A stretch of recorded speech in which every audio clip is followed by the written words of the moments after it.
Welcome to Penrose Learning, where we make understanding easy. You'll start with the basics.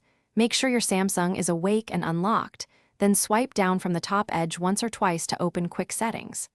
Once done, scan the visible tiles for the airplane icon. It's typically labeled Airplane Mode.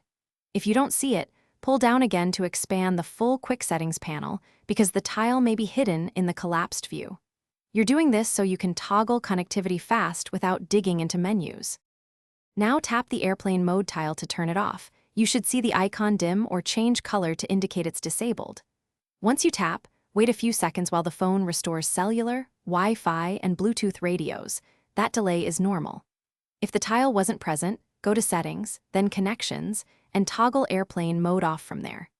Make sure to monitor signal bars or Wi-Fi status so you know services are actively reconnecting after the change. Finish by verifying connectivity. Check that cellular bars and the Wi-Fi icon reappear within 30 to 60 seconds. That confirms airplane mode is fully off.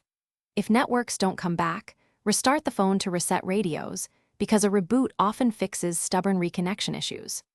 If problems persist, make sure Do Not Disturb isn't masking notifications, and inspect SIM settings or try removing and reinserting the SIM. These steps cover most cases and get you back online quickly.